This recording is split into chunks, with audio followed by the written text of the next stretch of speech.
Well, hello everyone. Carrie back with How to Homeschool My Child. Facebook doesn't know what it's doing. I was trying something a little new. All right. And what I was trying was this, that I wanted to be able to set this up ahead of time, but it wasn't letting me. And I completely forgot in all my flusteringness. This is really homeschool coffee break too. In case y'all have never seen or listened to our podcast, Homeschool Coffee Break, we help moms who are overwhelmed and aren't sure if they're doing the right activities gain confidence and freedom in their homeschool. And today I think I'm talking about a really important topic. It is a continuation of last week's topic, which was patience, grace, for you, for your kids. Last week I talked about patience and grace for you. I talked about when we have to wait on the Lord.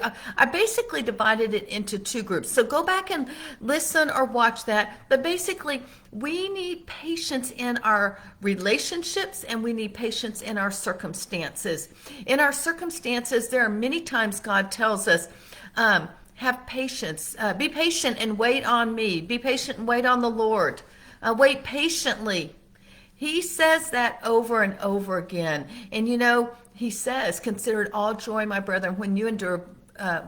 Consider it all joy, my brethren, when you endure various trials, knowing that the testing of your faith produces endurance, and endurance has its lasting result. Endurance meaning patience. Patient endurance. That is what he calls us to in many aspects of our lives. And if your life is going great, praise God, just wait. Sometime in the future, God's going to test you. So patience in our circumstances, but then also patience with relationships. And that's when I talked about our spouse, our kids, our mother-in-law, our friends, our church. There are lots of relationships, our church group, that we need to have patience with. Go back and listen to that. It talks about having patience and grace. But what I want to do today is move forward and talk about it in relationship to your kids. I want to talk about this from two aspects. One, patience and grace in homeschooling, because this is a podcast. Our groups are all about homeschooling, although we talk about other topics. So we're going to start with patience and grace in our homeschooling, and then patience. How do we teach our kids to be patient? And I will just make a caveat. We cannot change our children. I talked a lot about that last time. So, hey, if you are joining us, no matter whether you are on the live or whether you are on the replay or listening to the podcast, please leave a message and just let me know if patience is something that you struggle with and you would like to have more of, or if you have any ideas on how to gain patience. We need to help each other, and I do not have all the answers. I am sharing things that worked with us, and they may work for you, they may not. I don't know. But I think it's really important that we share ideas on how we gain patience. Hi, Sherry. Glad you're here. So we're homeschooling first, kids patience second. How do we exhibit patience in homeschooling? What I'd like to say is a lot of times we don't see changes in our kids, in their attitudes, in their growth, in their desire to learn. I was just giving a business master class, and someone had said something about their teenager and how, eat the frog. To go in and do the most difficult thing first in your day and get it over with. And she's like, I wish I could teach my teenager to eat the frog. We can't change them, but we can exhibit patience and grace to them. Just like God is patient with me and all the things he has to deal with me and pride. I think I've said this in the past. He is just pruning away that pride, which means I got to walk through a bunch of suffering to get rid of it. And I've got to get to that humility and laying down my self-will. He is patient. He waits and patiently works on me. I need to be like God and watch him patiently work on your children. So one of the first things I would encourage you to do, and it's the thing I say pretty much every time, you need to pray. God is not the one that is going to change your kid's attitude or in homeschooling. He's also, I mean, you are not the one that's going to change your kid's attitude. God is. You are not the one that's just going to will yourself to have patience and grace. God will give it to you. And so I think we need to pray for that within our homeschool. And then we need to realize that changes take time. I don't mean a month or two. I mean years, all right? If it's taken 50 years, or really, yeah, 50, 60 years for God to really start showing humility through me, that's a long time to wait. We need to be patient with our kids because attitudes change. It takes time. So let me just give you a few illustrations so that you know what we're talking about. Hunter, and I'm going to sort of pick on Hunter first. He did not like history. He would not remember. He didn't like reading. I remember sitting in Idaho in our living room, and I was reading a very simple church history book. It was a 10 or 12-year-old reading level, but I was reading it out loud so we could do it together because I knew he didn't like it. And he's throwing the baseball up and down, which is fine with me because I listen better if my hands are busy. And I read one page. I said, Hunter, what was that about? I don't know, Mom. I mean, you know, if you were me, what do you want to do? You just want to strangle him because I loved what I was reading. And yet we need to just realize we need to exhibit patience and go, well, okay, then let's read it again. Now, he was not being defiant. It was not clicking for him. And even if it were clicking, he wasn't interested in it. I continued to read to him, to choose books that I thought would encourage him, that would motivate him, inspire him. I would use quality books, quality activities in the realm of history because that was something he wasn't interested in. And I continued that over years. Now, I will tell you, that was about 10 years old. He was about 22 or 23 years old when he was working in Spain as an au pair for about 3 or 4 months. And I went over to visit Hunter in Spain. And he was in Madrid. We were going to Granada, Toledo, and San Sebastian up north, and then visit Madrid as well. And so we got to Granada, and there was this beautiful cathedral, and I wanted to go in. He walked right in. He read the stuff. He was involved in history. We went to Granada, Toledo. We went to Toledo, and they have the Alhambra, which is a beautiful architecture, let's say, that has been through the Christian era and the Muslim era, and there's just mixes of all of it. Palaces, a fort. Is just awesome. He was right there with me. We were listening and paying attention, interacting about what it was. I say that to let you know that things take time.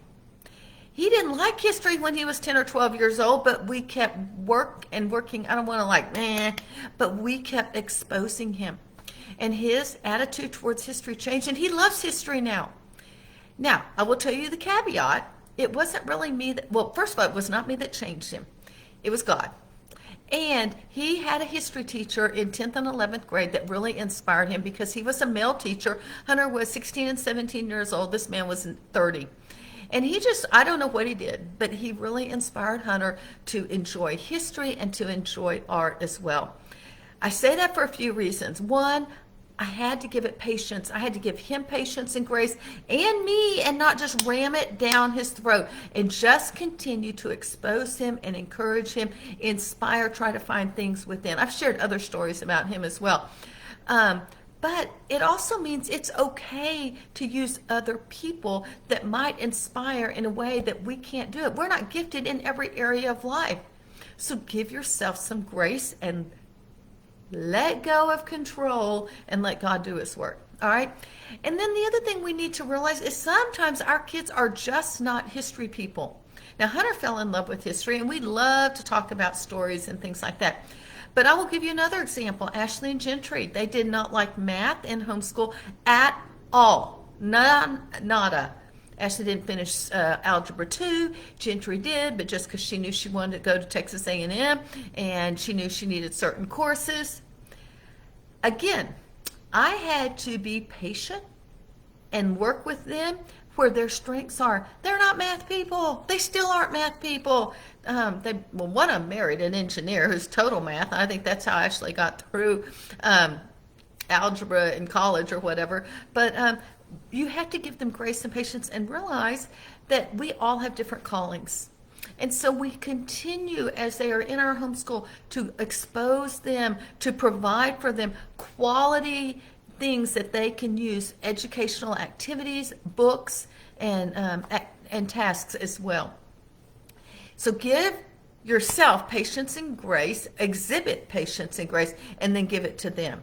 Now, the next part I want to talk about is helping our kids, encouraging them to be patient themselves. So that was in the realm of homeschooling. Let's talk about kids. My first question, and if you've been around me, you probably know what this is. It's not pray, although yes, I do think that is one of the things you need to do. Are you modeling patience, grace, and mercy? Ouch. I was really not a patient person when I was younger. I am more patient now. I actually pray for patience pretty much every morning because I believe it grows me closer to God. But I did not always model patience and grace. And so I needed to realize, as important as it was to help my kids be patient and graceful and show mercy, I needed to do it first. And so what I would encourage you to do is look at that and start trusting God to indwell you, give you the Holy Spirit. He's already given that to you to provide patience and grace and mercy. Also, when you lose it, when you are impatient, you are not gracious or merciful, to apologize and mean it. That was one thing Steve said, Carrie, we will apologize to our children when we make mistakes and when we are not patient. And that was something I really needed to do. Then from there, I do think you need to put it on God's shoulders. And one way you can do that is by reading stories about patience in the Bible and waiting. I talked about many stories in the last podcast and the last training. And so that would be one place you can go hear some people 30 years, okay? So go read some of those stories and then talk with your kids about it. And then apply it to us in whatever situation you are. Is your kid waiting on something? Are they just not impatient right there in the situation, in the moment? Next, I would say memorize a verse together with them. Some of the verses that I would encourage you to memorize are Ephesians 4:2, which says, always be humble and gentle, be patient with each other, making allowance for each other's faults because of your love. That encompasses a lot: humility, gentleness, patience, kindness, making allowance or forgiving others because of your love, because this is all love. Colossians 3, I think it's 13 or 14, put on love, which is the perfect bond of unity. And before that, it does talk about putting on compassion and patience and kindness. Another one, and I don't have these, I don't remember which is which. Psalm 37:7, I think, is wait patiently in the Lord. And then I'll have to look these up. I was going to have those on my Bible. So Psalm 37:7 and Psalm 27:14. I used both of those last week, and I don't remember which is which. But both of them talk about waiting patiently. And I think when our kids, if they get impatient, you don't want to just like go wring their neck, but I would calm them down. And one of the things that both my daughters do is they say, breathe, just breathe, because the kid's losing it, breathe. And then once you can get them calmed down, then remind them of the verse and how does God want us to act. You know, it's sort of hard in the middle of it. If they can't handle it right then, deal with the situation, and then that evening talk about it, and talk about it in relationship to the Bible verse that they are learning. Now, there are a few activities that I think would encourage your kids to see what patience is. These are fun activities. One is our, I'm going to copy those verses into a comment right now because for some reason I'm actually being able to multitask. Okay, so there are the verses. And then the other one, what I wanted to do is grow a bean plant because it does not happen overnight.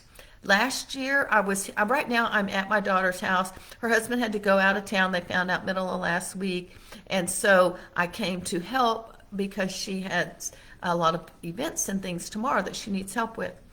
Well, last year at this similar time, we grew bean plants. And Landry was 2.5. She's 3 now. Maybe we should do that again. And you hang it on the window in a plastic bag. I mean, she was checking that thing every 2 or 3 hours, and you aren't going to see anything for 2 or 3 days if you're lucky. And you start to see those roots come out at the bottom.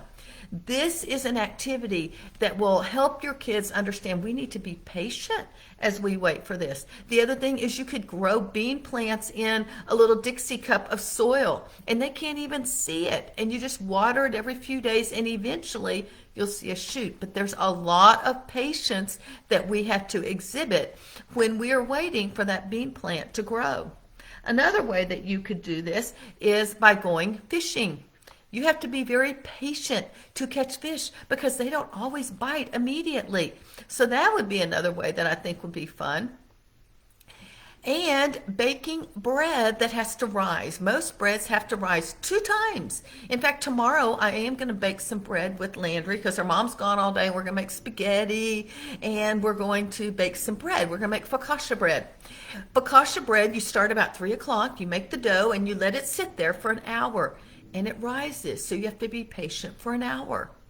Then you put it in the pan and you spread it all out, sprinkle the oil and salt on it, and then you have to wait another hour or 2 and let it rise. And then you put it in the oven. It's actually a very simple bread recipe, but there takes a lot of patience. It's not like cookies where you make the dough, put it on the pan, cook it, and you can eat it.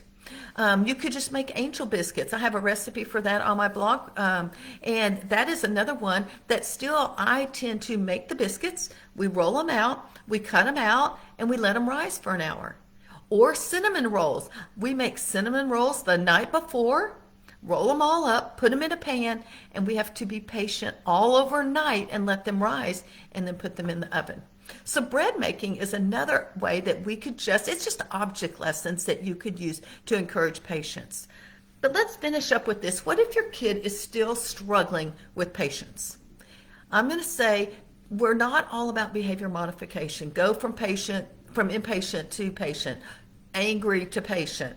There's probably something going on in their heart, and we really need to deal with their heart.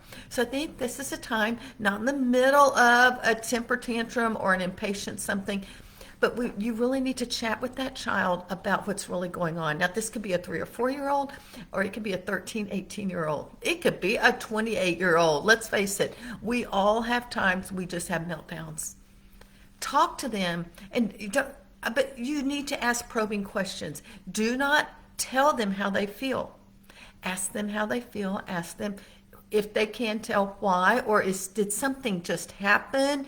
Ask some very specific questions that will lead you to see what's really going on in their heart. Don't say, did this happen? Did that happen? Because especially a 5, 6, 7-year-old, they'll just say yes. And then they'll shut down, and you really won't know what's going on in their heart.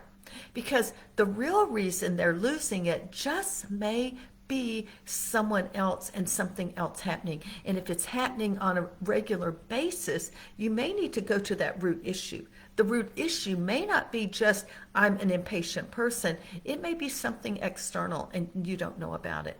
So that would be something I would encourage you to do. So to sum this up, let's say this. We need to be patient in our homeschool as we watch our kids grow in their desire to learn, in their attitude toward learning, in their character building as well, all within that homeschool realm. Give your kids patience and grace as they grow in different subject areas. Give yourself patience and grace as you wait for God to work on them in changing their attitudes. Secondly, we need to encourage our kids to be patient, and we need to do it by modeling, reading Bible stories that will encourage that, and talking about it, memorizing a verse, and there are plenty of other verses. I just picked those 3. And then you can do some object lessons that are fun, that can reinforce the idea of being patient. And then for kids that are still struggling, you're going to need to have some heart-to-hearts. And it may not be you, maybe your husband is better suited, or maybe even an aunt or an uncle, a grandma or grandpa. They may just be a little more open. I don't know. But that becomes a heart issue when you see it over and over, especially if they are defiant about it. You don't know what's actually going on in their heart. So let's try to dive into that. Hey, if you have any other ways to encourage patience with your kids, please leave a comment. If you are listening to this on the podcast, wherever you are listening, please leave a review. We need some reviews because we're just now starting out. Hey, thanks so much for spending time with me. I am Carrie Beck with Homeschool Coffee Break. Y'all have a great day.